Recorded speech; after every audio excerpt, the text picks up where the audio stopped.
Hi everyone, it's Tara with Secret Bee Studios, and I have a new tutorial for an adorable junk journal made with the new and gorgeous Simple Stories, Simple Vintage 'Tis the Season collection.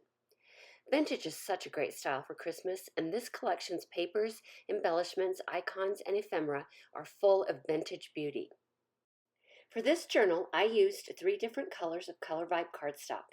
When choosing your pattern paper, just keep in mind the patterns on both sides. We will be creating a main base for the journal, along with a back base and a pocket. The first piece of paper for the main base is 9 7/8 inches by 12 inches. The second piece of paper will be for the back base, and this needs to be cut to 5 3/4 inches long by 5 7/8 inches wide. The final piece of paper will form the envelope in the journal, and this will be cut to 4 3/4 inches wide by 11 inches long. After cutting, we will score all 3 pieces of paper. Start with the largest piece that you cut for the main base. Place this piece in the scoreboard with the pattern that you want seen facing down.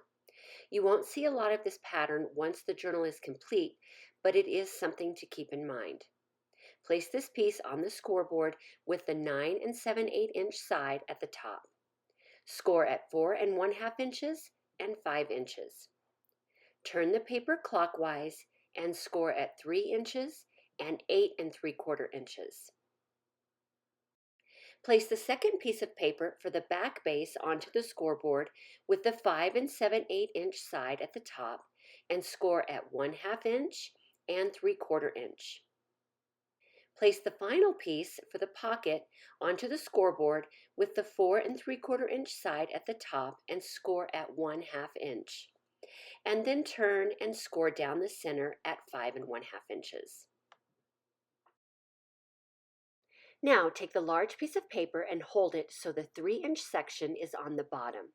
Use a decorative pair of scissors, I use a small scallop, to cut just the edge off of the right 12-inch side, about 1/8 of an inch. For the journal, we only want the decorative edge to be in the large center portion and to not interfere with the pocket that will be there. So we are going to trim off about 1/8 of an inch off the top and bottom sections only.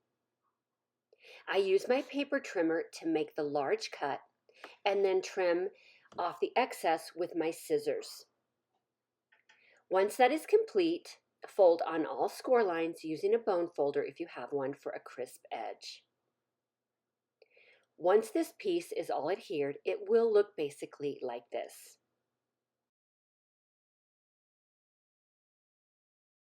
I will be using a variety of score tape for my journal, but feel free to use your favorite adhesive. The first section we will work with is the bottom left 3-inch section. We will be making this into a small pocket on the inside front cover. I use 1/4 inch score tape and apply it to the left side below the score mark. I want this pocket to be shorter than 3 inches in depth, so I apply a 5/8 inch score tape at the score line and then another 1/4 inch score tape on the right side of that 3-inch section. Then you can apply adhesive to the top left portion of the paper. Before we adhere the right side of this paper, we need to assemble and adhere our envelope, which is the 4 3/4 inch by 11 inch piece of paper. Fold on all the score lines and then fold in half with the 1/2 inch piece on the outside of the fold. This 1/2 inch piece is what will be adhered to the inside section of the journal. Cut away one of the 1/2 inch pieces to avoid making the hinge over thick. Decide which half of the envelope will be on the inside and use a circle punch to punch a tab. Apply adhesive to the back of the 1/2 inch section opposite of your punch circle tab, and then open up the envelope and apply adhesive in an L shape to one long and one short edge of the paper. Adhere the envelope together and then adhere the 1/2 inch section to the inside of the journal, making sure the top and bottom fold over the envelope with no interference, and so the decorative edge shows on the right. You may need to trim the top and bottom portions of the decorative edge again. Then apply adhesive to the rest of the inside of that piece as we will be folding and adhering the top and bottom sections to the center. You should end up with something like this. Adhere the top section first, and then adhere the bottom section so we keep the small pocket on the inside cover.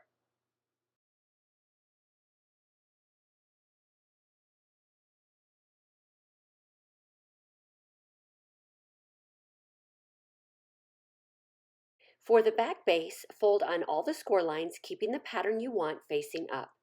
We will adhere the 1/2 inch piece of this base to the back of our main base.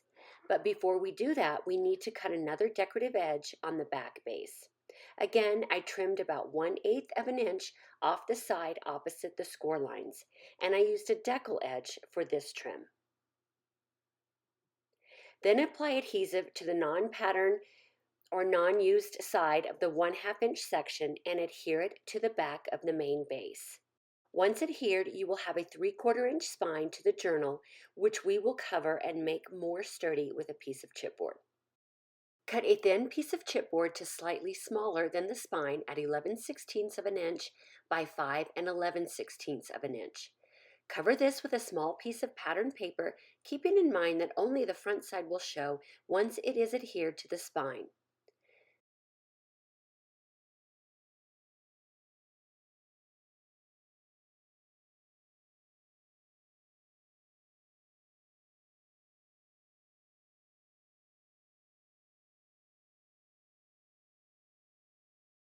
Cover the back side with adhesive and then adhere to the 3/4 inch spine of the journal.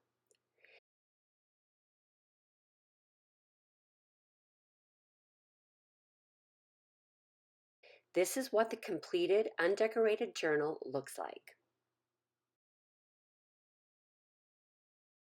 Now we will work on completing the inside of the journal with a hidden pocket here, filling the envelope, decorating this page, and adding another hidden pocket here. The first hidden pocket is on the second page of the main base behind the envelope. I've cut a piece of pattern paper to just slightly smaller than the page. Before adhering this piece, decide what you will be putting in the hidden pocket so that you can apply adhesive accordingly. I will be using these 2 items from the collection. The poinsettia card comes from the ephemera pack, and the envelope and the ball ornament from the bits and pieces. I cover the back of the poinsettia card with another piece of patterned paper and round the corners before adhering. I then pop up the ball ornament with foam tape and add a decorative brad. For the envelope, I want it to fold up from the pattern paper that I have cut to back it. For this, I will use a ruler and a scoring tool to make a score line at the top where I want it to fold. I then adhere just that folded portion to the pattern paper and then trim around it.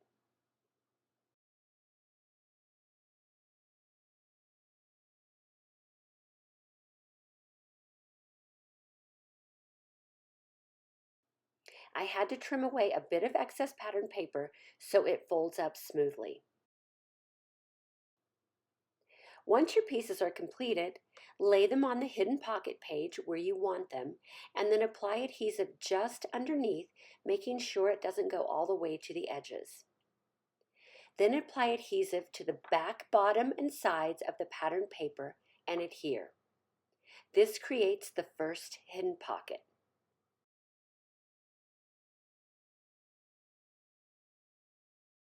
For the envelope, I've chosen 2 cards from the ephemera bits and pieces, a chipboard sticker, some mittens and 2 banner tags from the bits and pieces, a poinsettia from the floral bits, along with cardstock stickers and tabs from the sticker book.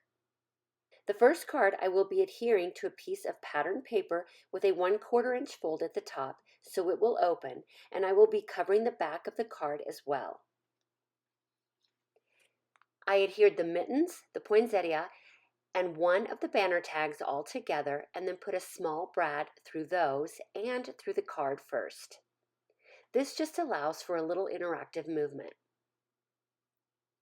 Then I adhere the back of the card to the 1/4 inch folded edge of the pattern paper. Before adhering the other piece of pattern paper to the back of the card, I want to apply a decorative tab to the card. I put it into the envelope and using a pencil make a small mark on the back of the card that coordinates with the opening.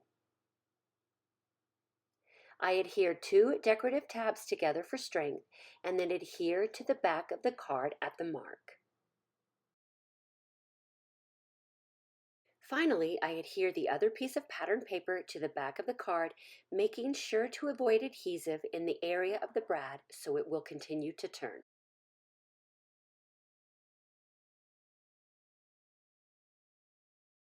For the second card, I adhere the banner tag and add a small staple, and then apply the chipboard piece, always adding extra glue so it stays on.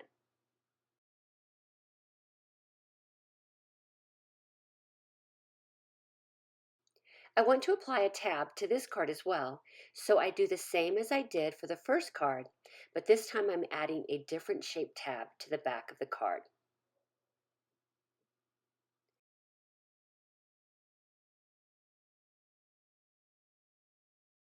Before adhering the piece of patterned paper to the back, I decal the edges.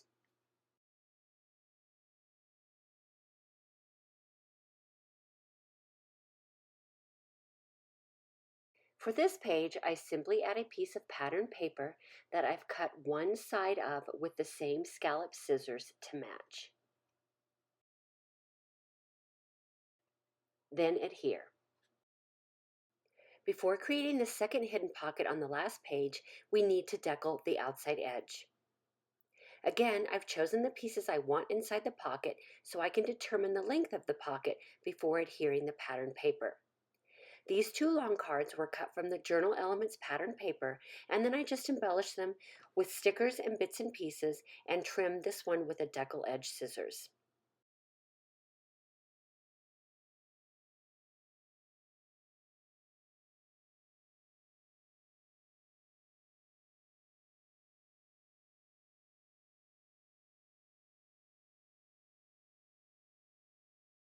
The second card is a bit too long, so I trim a bit off the bottom and then measure and trim down the top with the decal edge scissors. This second card has a detail element at the bottom that I want to recreate at the top, and I'm going to do this with another banner and some washi tape from the collection.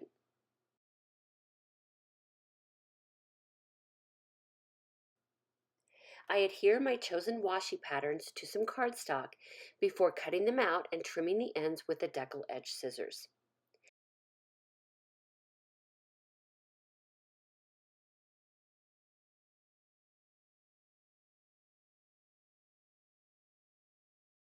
I then adhere everything to the top of the card, add a sprig of pine and a tiny staple.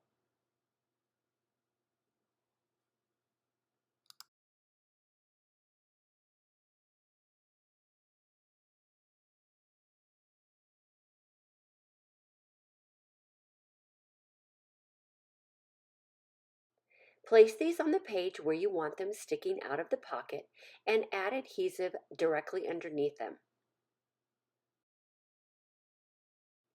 Then apply adhesive to the back sides and bottom, if necessary, of your pattern paper before adhering that to the page. Now you have created the second hidden pocket and the junk journal construction is complete. Now, depending on how many embellishments and photos or ephemera you add to your journal, you may need to add a closure if you wish. I'm going to close mine with pieces of ribbon and a small metal buckle. I've cut two lengths of ribbon and added a vintage pin with a star and bell charm attached for a bit of decoration and to give a stopping point to the buckle. I have also tentatively decided on decorations for the front of my journal so I can place my ribbons accordingly. I will be adhering pattern paper to the cover first, and then I get everything else in place before deciding where to adhere the ribbon. I cut a piece of pattern paper to fit around just the right edge of this tree card from the ephemera pack and adhere that. Then I add in a ticket from the same pack along with some floral bits, a chipboard star, and a tab from the sticker book.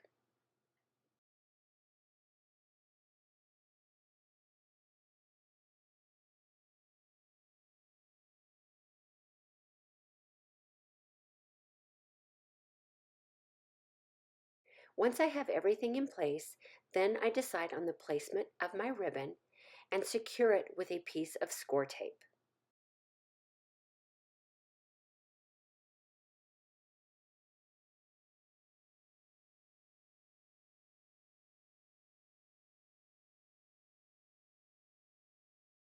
I do this for the front of the journal as well as the back of the journal before covering with the decorations and embellishments.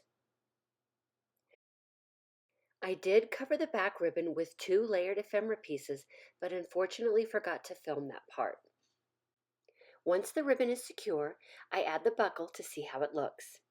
The journal would also look beautiful with just tying the ribbons closed. Then I go ahead and adhere all of my embellishments and decorations in place and trim the ends of my ribbon.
The journal is now complete. I added some decorative elements to the spine along with a jingle bell dangle and some enamel dots to the cover. Inside, I created more cards and tags for the front pocket, which has also been embellished with stickers, chipboard, and enamel dots. I embellished and decorated both sides of the envelope, as well as adding more elements to the cards inside.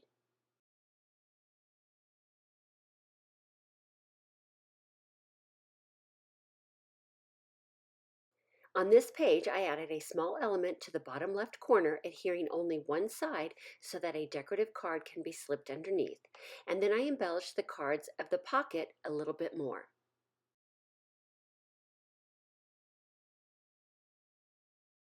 On this page, I layered a few embellishments and adhered them only to the top so a photo can be placed underneath.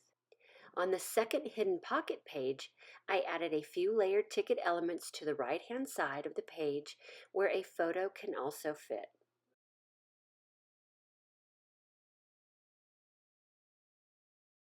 I hope you enjoyed this tutorial. Thanks for watching. See you next time. Bye.